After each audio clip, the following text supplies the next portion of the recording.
Good afternoon, Sandwich, TikTok, and beyond, and welcome to Troll for Sandwich, the series where I let Jake decide my lunch. Let's go!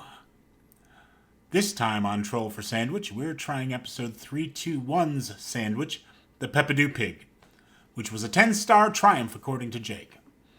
Now, Jake and I may not always see eye to eye on these sandwich ratings. I'm not given to assigning numeric values to experiences, but I don't often get quite the same charge out of these sandwiches that our guy with the dice does. And that might be simply because we have different tastes. But it also could be because, as I've said before, context is king. For instance, maybe Jake has just received some particularly good news, leading him to give an oddball combination of pepperoni, ice cream, and mint sauce an abnormally high rating. Or maybe one of his kids has just hit a milestone that put a smile on his face, making him feel far more fondly about a peanut butter, avocado, and kimchi mayonnaise sandwich than can possibly be justified.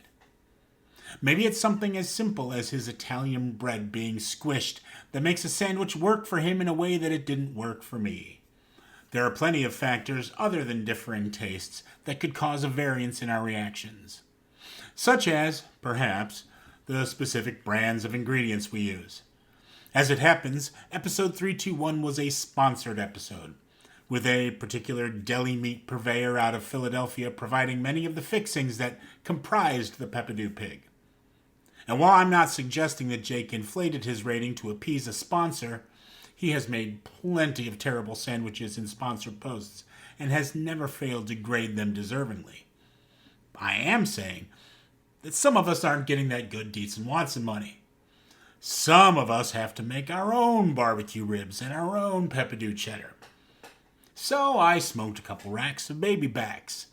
The Dietz and Watson product says it's spares, but those square lines of the package tell a different story. And I chopped up some Peppadew peppers and mixed them into some melted white cheddar along with a little sodium citrate and made myself a processed Peppadew cheddar. And maybe someday big deli companies will be lining up to pay me to use their products. But I'm going to be honest. The stuff I'm making at home is going to be better 9 times out of 10 anyway. The Peppadew Pig calls for toasted sourdough, chopped up rib meat, Peppadew cheddar, and a torch to melt that cheddar. My torch is on its last legs, so it got an assist from the broiler, I have to admit.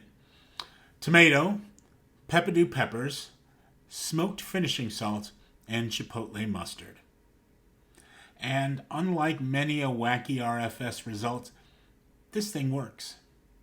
Smoked ribs and smoked salt with a spicy, smoky chipotle mustard.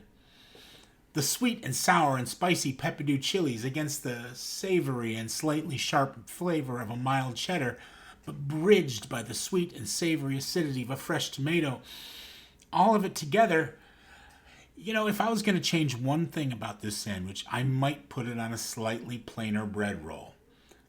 But who's going to complain about a nice slice of toasted sourdough? Not I. Yes, context is everything, and Jake and I don't always agree on what makes a good sandwich. But sometimes the dice really come through for him. And on those occasions, I'm glad to add my endorsement. The Peppadew Pig is a good sandwich, people. Jake called it.